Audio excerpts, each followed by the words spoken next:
everyone, and welcome to another episode of the Training Tidbits podcast show. I'm your host, Ryan Cartledge from Animal Training Academy, and I'm extremely excited about having you here with us today and being back in your eardrums to talk all about best practice behavior management for what is set to be another amazing episode. I can't wait to dive in and learn all about today's guest and their learning odyssey. If you haven't checked the past episodes out yet, then make sure to head on over to www.animaltrainingacademy.com and you can listen to them all there, or you can also find them on iTunes or on Stitcher. There is definitely something there for absolutely everyone, as well as some sensational up-and-coming episodes planned over the next wee while. Just before we do get started, though, I want to say a massive thank you to everyone that listens to this podcast on a regular basis, or maybe you are joining us for the first time ever. This show is so much fun to make, and I get inspired thinking about all the people that have benefited from all the wisdom our podcast guests have shared. Today's episode is, of course, going to be no exception to this, and if you do like the episode today, then please share it as far and as wide as you possibly can. I do appreciate that a lot of you listen to this podcast on your mobile devices and smartphones. So one thing you can do that is really easy is if you navigate to the title of the podcast in your podcast app, around there you should find three little dots. If you tap on this, it opens up a menu, and one option in that menu is to share. So really easy. You can put it on Facebook, Twitter, LinkedIn, Instagram, Snapchat, whatever social media network you might use. I would be extremely grateful if you could take a couple of seconds to do that. But we will get started on today's episode, where I'm going to be talking to Dr. Clare Browne. Clare is an animal behaviorist with over 10 years experience training and working with domestic dogs. Clare completed her PhD at the University of Waikato on dog training. In this research, she examined aspects of positive reinforcement and dog-human communication that influence dog training efficacy, with a focus on timing of reinforcement. Her master's from Massey University looked at using dogs to detect and discriminate between species of New Zealand native reptiles. As a case study in her master's, Clare also trained her own dog to detect the native New Zealand reptile, the tuatara. Clare lectures on the subject of animal behaviour at university level. She has published peer-reviewed papers on dog behaviour and training topics, and she presents her research at national and international conferences. Her research has attracted significant media interest with recent appearances on New Zealand and Australian television shows. Clare is the director of Browne Dog Consulting Limited. This is an animal behaviour consultancy which provides advice and training for owners on a wide range of problems, e.g. aggression, toilet training, interspecies issues, as well as other roles such as assessment of dogs for local government programs, e.g. suitability of dogs for library reading programs. Clare is actively involved in her local dog training community, volunteering with a local dog training club, and giving community seminars in collaboration with other professionals. Clare has had pets all of her life, ranging from snails to goats. She currently lives with 3 dogs and 1 house rabbit.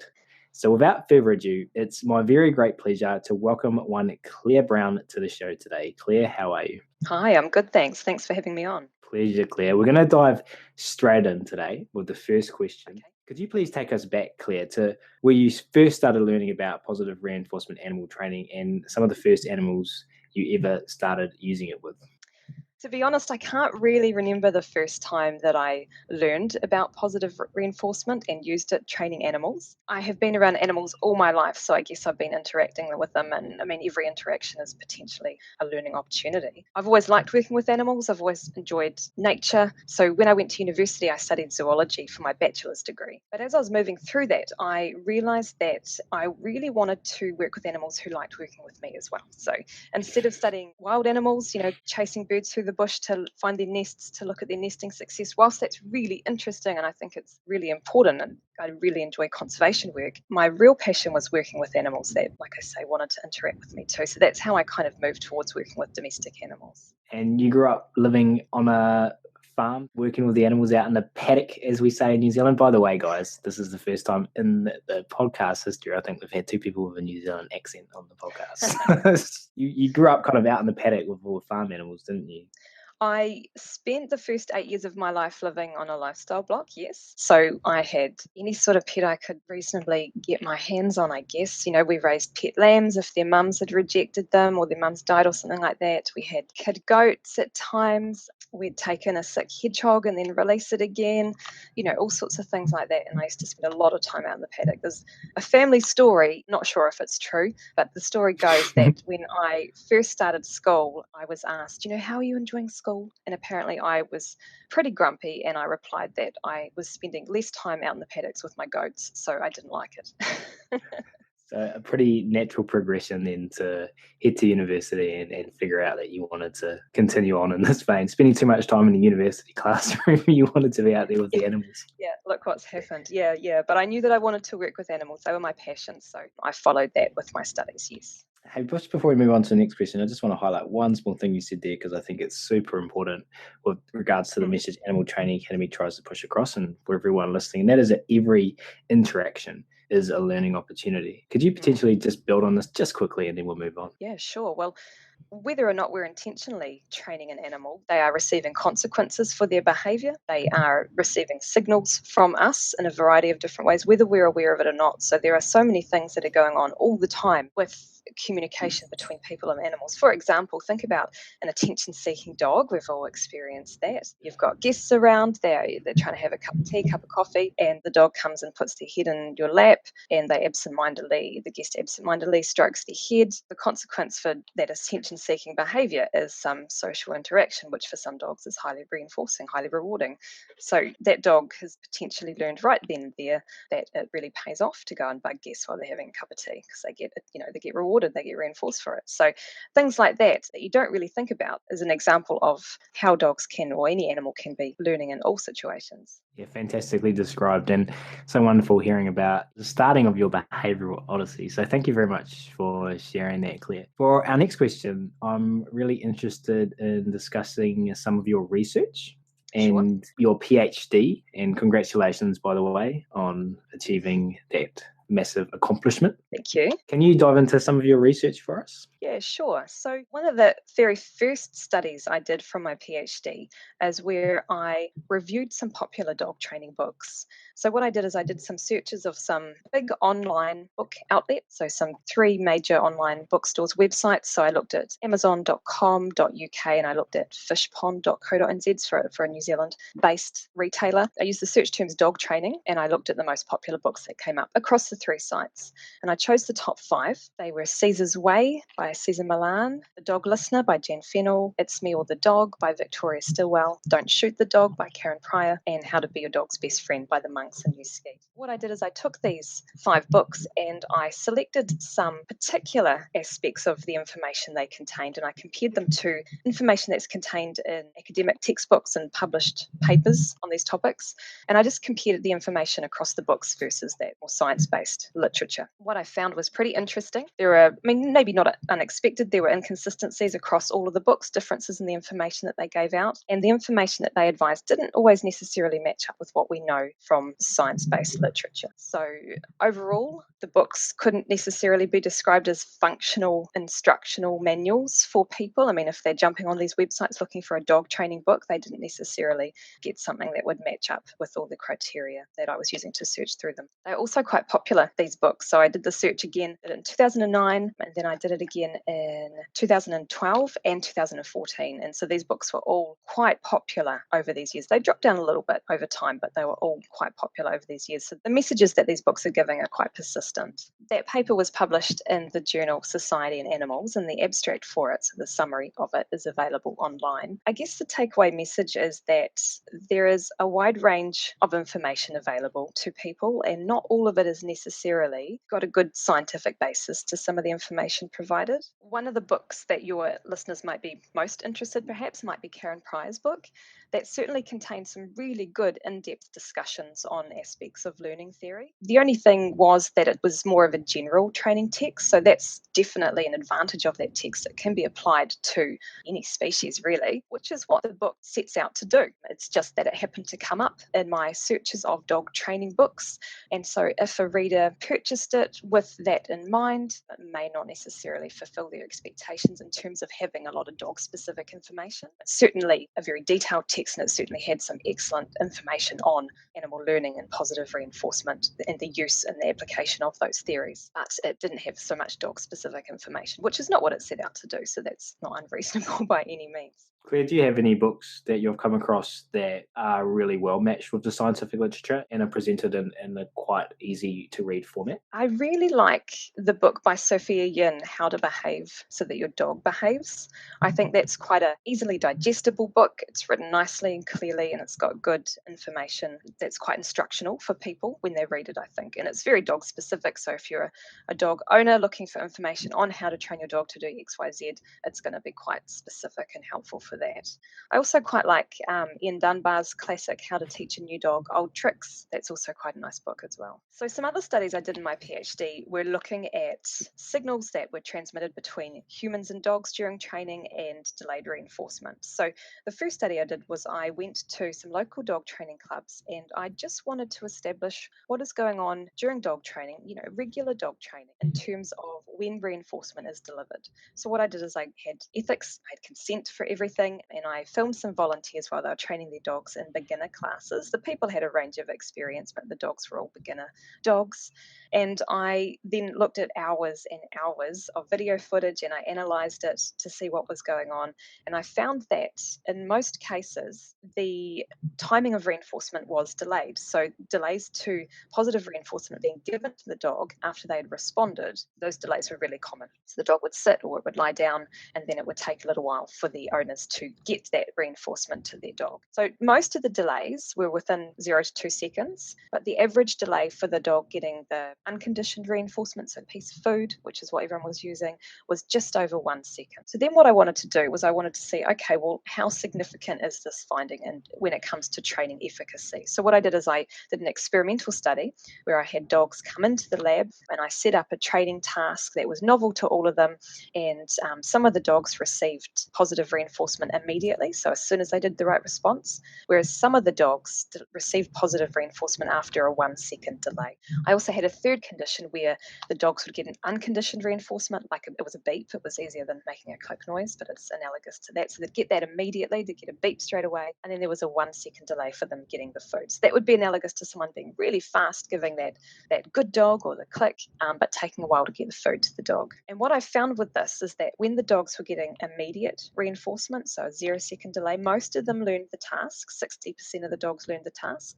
When there was a 1 second delay to reinforcement, though, it had a negative impact on dogs learning, and only 25% of the dogs were able to learn in those conditions. When I had the 0 second delay to the conditioned reinforcement and the 1 second delay to the unconditioned reinforcement, that the success rate kind of fell in between the other two groups, so about 40% of those dogs learned that task. So what I've found up till this point in these studies was, one, at the observational studies, delays to reinforcement are reasonably common in everyday training, and two, in an experimental situation, actually a similar length delay, 1 second delay, is detrimental to learning.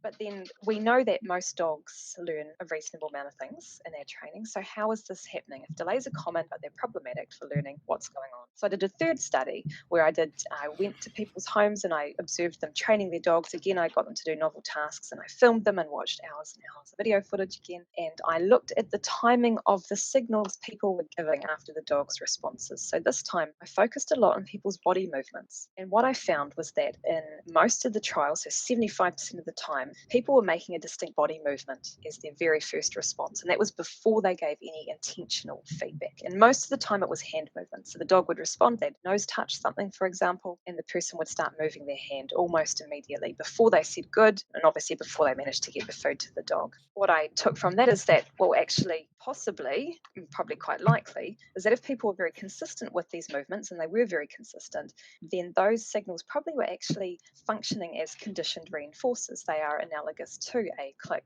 or a good dog because they're so consistent and they're so rapid. Even if you do delay your reinforcement a little bit, so long as you are consistent with your body movements, your dog is still picking up on feedback that's really rapid and really consistent. And so they're getting an indication, yes, you've done the right thing, reinforcement is coming. So probably body language is functioning as conditioned reinforcement in those situations. So when you were analysing all of this footage, what technique did you use to kind of figure out what the important information was for the dog? Did you slow the video down? Could you pick it up just by looking at it? Was it glaringly obvious? Or how did you go about doing that? That's a really good question. So I did slow the footage down. I looked at the footage at 25 frames per second. Okay, so I had hours and hours of footage to look at. So it took me a really, really long time. I ended up looking at, well, I had almost 3,000 commands that the people gave and their dogs responded to, but I had to discard some of that because dogs would sit behind people's legs or, they'd move behind a tree or something like that. So in the end, in my first study, I analysed 1,810 instances of people giving commands and dogs responding to them. And about just over 400 of those responses I looked at the timing of. So I had those 400 command response situations and I looked at them at 25 frames per second and I measured the times between the different events. I was really interested in delays to reinforcement. It's something that's been studied in other species. So we know that delays can cause problems with animals learning. They can often still learn, but they usually don't learn as quickly and they might respond at a slower rate. There's been studies done on rats and pigeons, for example, but dogs are one of the animals we train the most and we have done for a long, long time. So it made sense to really examine this with dogs. So that's how I ended up looking at those timings. And what I've found myself from doing similar things is it's pretty sensational, for lack of a better word, how much behaviour can occur within the time frame of 1 second. Did you learn a lot from this experience, kind of just seeing like the learning associations that were going on in these situations? Well, I can tell you it's ruined all my dog walks because every time I go to the dog park and I see someone training, all I'm looking at is how quickly they're moving and their body movements, etc. So I'm constantly looking at timing of things, but that's not a bad thing, I suppose. Yeah, it is amazing how quickly animals can move. I mean, you think how much a border collie can do by the time you've counted 1,001. Their posture can be completely different. If you're training something for precision, you want a very precise movement or action, well, a 1 second delay could be a real problem because you may not be reinforcing your target behavior. I watched one of my participants once. They were training their dog and they were asking it to sit, and the dog would sit. Then the person was a little bit distracted and they took their time reinforcing their dog, and so the dog would sort of just cruise their front legs down into a lying down position, and they received the reinforcement when they were in that position instead. And after a few repetitions of this, every time the person said sit, the dog would consistently lie down. So you can see it doesn't take much for dogs to learn something that you don't intend them to learn because of delays. And another interesting that there was a decrease in the efficacy of reinforcement if there was a delay between the beep and the delivery of food. Have I got that correct? So yeah, I had 3 conditions in that study. One was 0 second delay, so they'd immediately get a beep plus food. There was a 1 second delay, so they'd respond in a certain way, then there'd be a 1 second delay, and then it'd be beep plus food.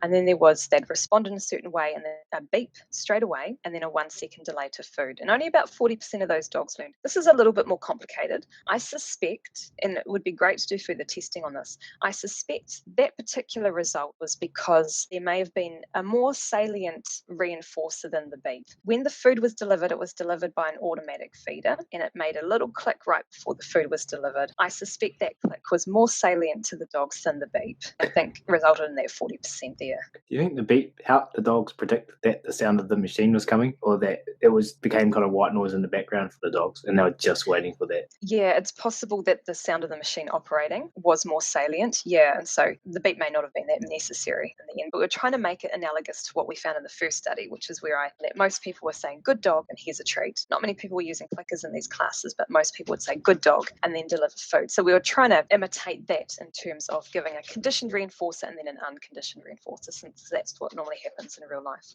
And one benefit of using a bridge or something like a beep or a clicker is that you can, if you're not close to your animal, train that latency between the delivery of the bridge and the delivery of the food or whatever you're using. Mm-hmm. Do your results potentially contradict the efficacy of doing that? I don't think they do, no. I think that 40% result was probably a function of just the setup that we had, so I would like to check that out in more detail at some stage if that's possible. I think if a conditioned reinforcer is well established, then absolutely it's a huge advantage working with an animal that you're not close by. You need to give them some immediate feedback. So yeah, absolutely, I'd still always be aiming to give immediate feedback in whatever way I can. Yeah. So we need to create a silent feed dispensing machine. Yeah, that would be great.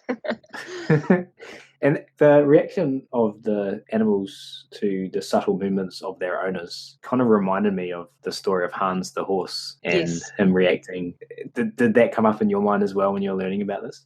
Yeah, that's right. And I thought anecdotally from my first study where I was watching literally hours and hours of this, footage of people training their dogs, I thought that I was seeing some consistency in their body language that maybe preceded their intentional feedback. So that was partly why I really wanted to study this again in that last experiment. We know there's been a good 15 plus years of research that how attentive and responsive dogs are to human signals. So all the pointing studies where dogs will preferentially beg from people they can make eye contact with, studies where dogs will steal a forbidden treat more often when the person has got their back turned or engaged in something, other activity like reading the paper, etc. So we know that dogs are really receptive and really responsive to human signals. So it makes a lot of sense that they are relevant in training situations too. Two more little things. We've had people on the podcast before really advocate for, in previous episode, it's been called square training, where the trainer is really still, really quiet, and only moves and delivers reinforcement after the click. And that is in comparison to people who move a lot and speak a lot. And that might come down to training style, it might come down to personality. What did you learn about, or what advice can you give to people about how to be in a training session with their dog? That's a good question. I think the most important thing is to be really clear with your feedback, really consistent and really rapid. So if you're going to be giving physical signals, so for example, you always reach into your treat pouch before delivering a treat, try and be as consistent as you can with that. Try and use maybe the same hand all the time, just so that what cue you're giving, what signal you're giving to the animal is really consistent. So it's very, very clear feedback. And obviously, the faster you can do that, the better. When I'm training, I am quite still and I am quite quiet. And I think that's because I'm so aware of how receptive dogs are. That's the main species that I train.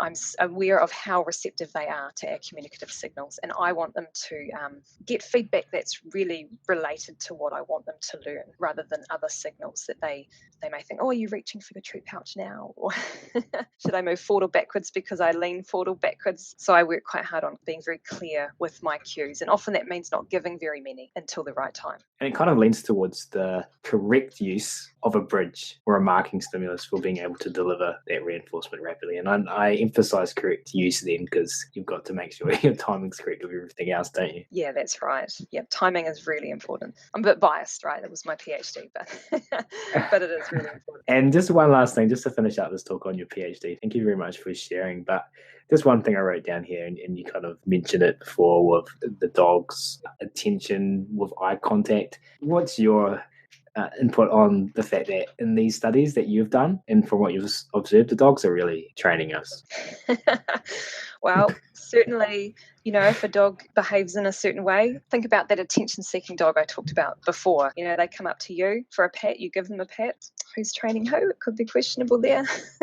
But also, we get reinforcement from interacting with their dogs if it's something that is reinforcing to us. So me interacting with an animal is highly reinforcing. Fantastic. And thank you so much for sharing, Claire. That was a lot of fun to learn about. For our next question, I was interested in learning a little bit more about some of the really fun sounding projects that you've been involved in.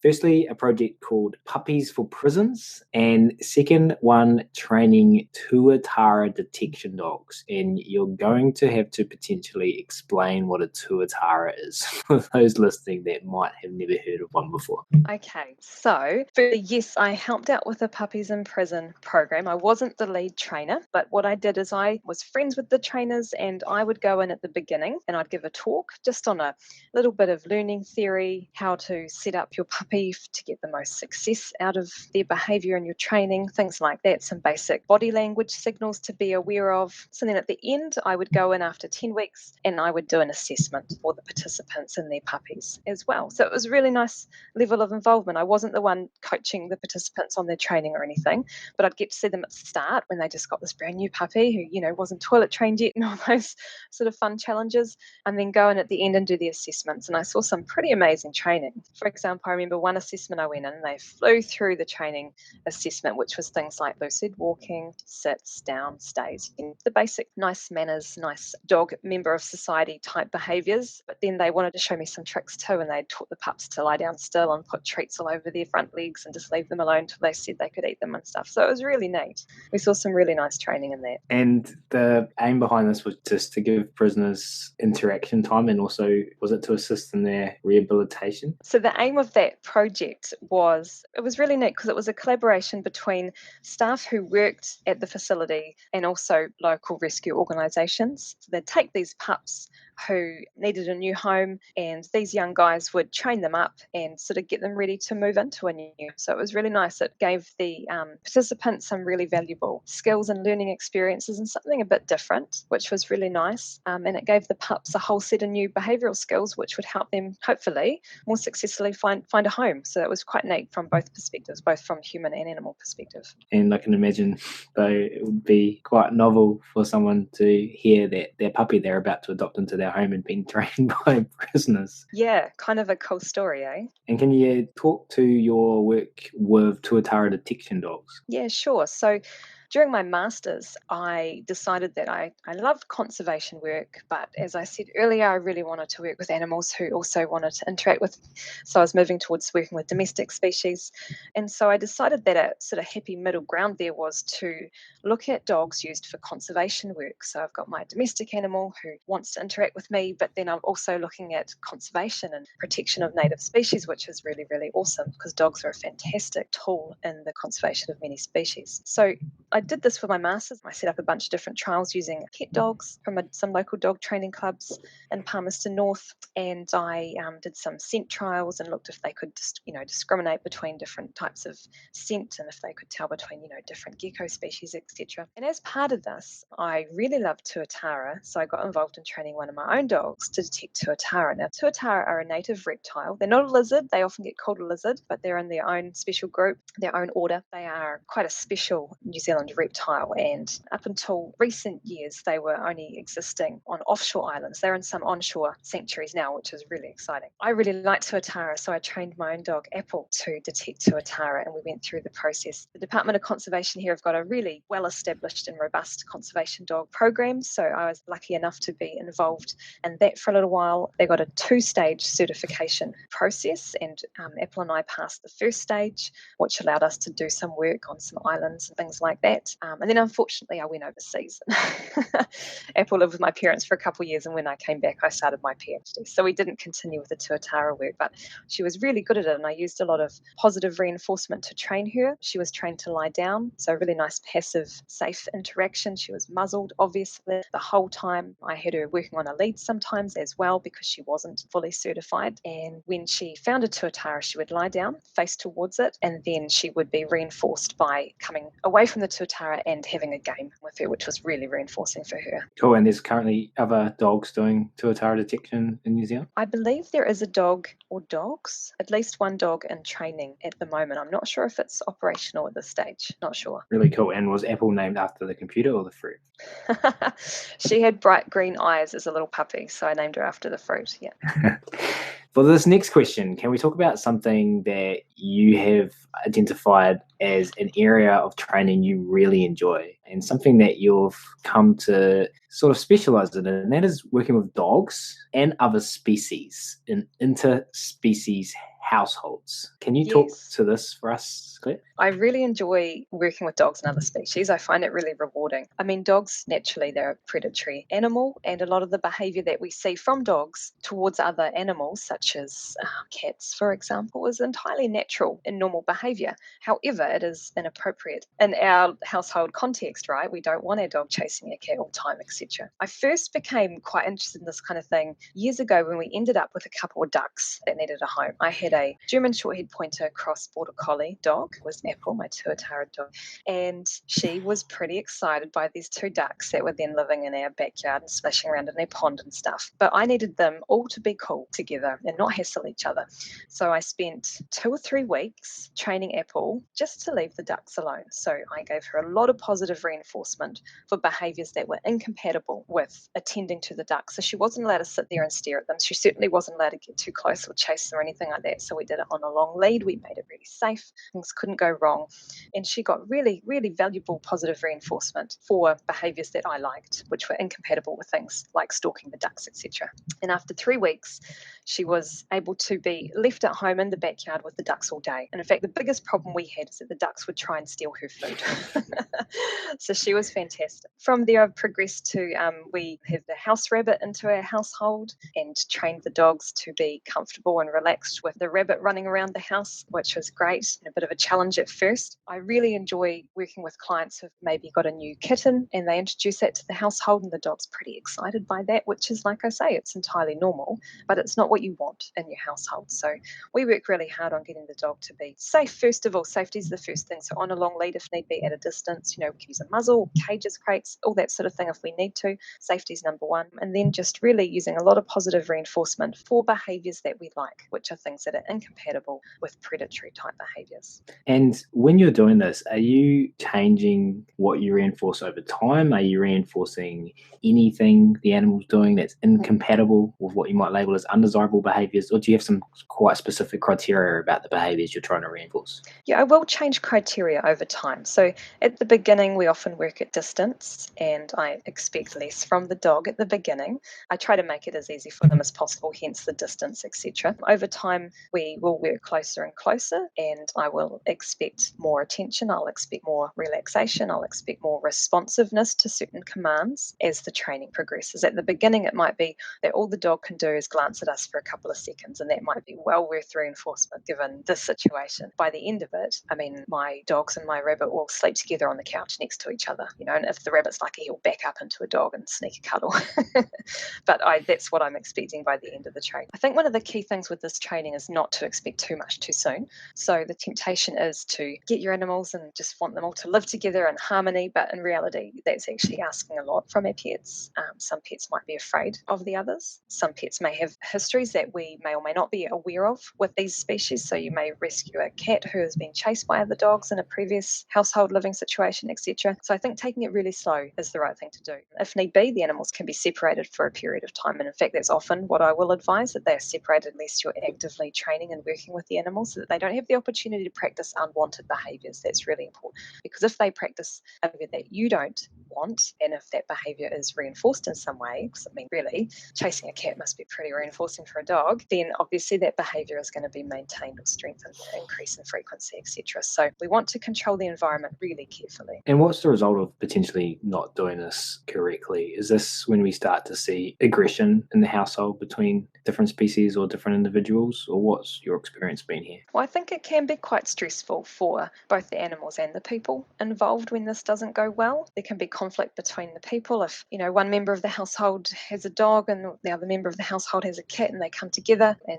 the living situation isn't working out so well. And obviously really stressful for the animals. If one animal is being chased all the time, that's pretty stressful. I don't think many of us would really like that. Animals being scolded all the time for chasing the other animal, etc. That's not much fun for them as well. So I think there's a lot of value to be gained to try and get different species behaving in ways that work for everybody and that reduce stress and increase peacefulness in households. Cool. Thank you very much for that information, Claire. Sadly, we are nearly at the end now, but that's okay because we're heading into one of my favourite parts of the podcast show, and this is story time. Claire, can you please share with everyone listening 2 or 3 stories from your experience working with and training animals so far, and some of the important lessons you have learned along the way? Well, I think something that I've learned from both my research and my practical work is that people have got different abilities to describe behaviour, and that's really important to keep in mind. So we know from research that inexperienced versus experienced dog professionals and owners, etc., describe fear behavior really differently. For example, more experienced people are likely to use a higher number of signals, so they might look at ears, eyes, mouth, tail, etc. when describing a dog behavior, whereas less experienced people might just look at more overt signals like is the tail wagging, etc. That's important to be aware of in a practical context, because when you turn up at somebody's house to meet them and their dog, sure, they might have given you all the information to the best of their ability, but it may not necessarily be all the information that you might need to know to keep safe, for example. So that's really important. Something I learned from listening to Susan Friedman actually was she talked about what does the behavior look like. And I think that's a really, really nice way of asking a question to people. What does it look like? Because then they can describe it in terms that are quite clear. One thing I've learned is to, if there's any hint of human aggression, I ask people to keep their dogs on a lead when I turn up to their house. I learned that the hard way.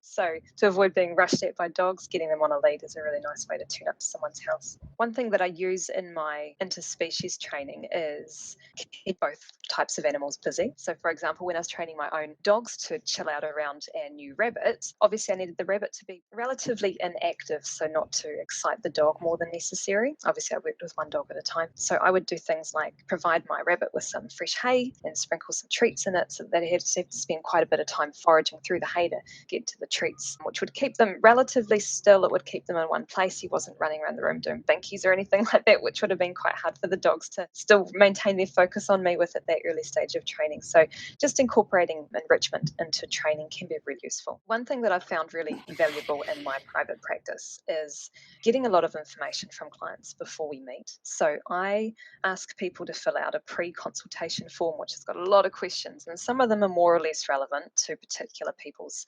situation and the issues that they're dealing with. But overall, it gives me a really good picture of the kind of things that might be going on in that household and the challenges that they're facing. Now, when I turn up to a consultation, I try not to assume that that's all there is to talk about, and I try to be quite clear in the information I'm asking for. I ask people to, describe behaviors. What do they look like? What happens before a behavior? What happens after a behavior? All these sorts of questions, trying to work out what may be contributing to or maintaining a particular behavior. But then often when we talk, and often if we talk with different members of the household, it can turn out that there's different priorities, or there may be things that they forgot to mention in the form, but now that I've asked them a few questions about it, it's sort of jogged their memory. So I do spend quite a lot of time getting information from people about the behaviors to try and get a really good understanding of what might be going on, what might be reinforcing a particular behavior, for example. And I find that quite valuable. Such wonderful lessons, and I know that everyone listening can benefit from this stuff. Sadly, though, that does now bring us to our final question for this episode. Claire, could you please take us all into the future now and share with us what you would like to see happen over the next 5 to 10 years in the dog and the animal training world? Well, I think that it's never been easier for people to access information on animal behaviour and animal training. There is so much information out there that we can get for free, from the internet, from discussions with friends and family, our own personal experiences. And actually, research shows us that that's for dog trainers and dog owners, they're the places that they turn to first. Think about their personal experiences, they chat to friends and family, then they look at books and the internet for information on behaviour and training. I'm hoping that the information out there is just going to continue to improve in quality, that we're going to get more and more people out there producing and promoting evidence-based training and behaviour information, so we can easily get information on how to modify an animal's behaviour or how to train a specific task using good information that's based on behavioural science. Such great vision, and we are, of course, working really hard to make these things transpire as we move forward over the coming years. As mentioned, though, that does sadly bring us to the end. But before we wrap up, can you tell people listening where they can go to find out more about you, your services, the things we've talked about on this episode today? Yes, so you can go to my website, www.brownedog.co.nz, as well as my Facebook page, where I like to put up some good science-based dog information, as well as cute videos of puppies from time to time. And Ryan, I'll give you a link to that paper that I recently published reviewing dog training books. Perfect. And just for anyone who's wanting to find your website, Just can you spell that out? Because it's a bit of a different spelling of Brown, isn't it? Yeah, sure. So my last name is Brown with an E, so it's www.brownedog.co.nz. But if you Perfect. miss the E off, you'll still find it. Fantastic. And we'll make sure to add links to everything you've just mentioned to the write-up for this episode. From myself and on behalf of everyone listening, a ton of Animal Training Academy gratitude to you, Claire, for making time to come on the show today. Thank you very much. Thanks for having me. It's been an absolute pleasure. And we do, of course, really appreciate all of you tuning in today as well. And I'd want to ask a small favor of those listening. If you do enjoy these podcasts, and as a practitioner of best practice behavior management yourself, you feel that the information held within could help others, then please share this episode wherever you can, on Facebook, LinkedIn, Instagram, Pinterest, Snapchat, so that as a community, we can do absolutely everything within our power to disseminate this information as far and as wide as possible. And as mentioned at the start, one really easy way to do this, if you're listening to it from a podcast app on your mobile device or smartphone, then there should be 3 little dots next to the title of the episode. This might change slightly between devices and depending upon what app you are using, but if you click on this, there'll be an option to share the episode. You can choose Facebook, email, however you want to share it, and it's done. Really simple, take you 30 seconds. If you could do that, that would be super. That's it for this episode, though. We'll wrap it up there. Thanks again so much for listening. Give a hug, Ladybug, and you'll hear from us again soon.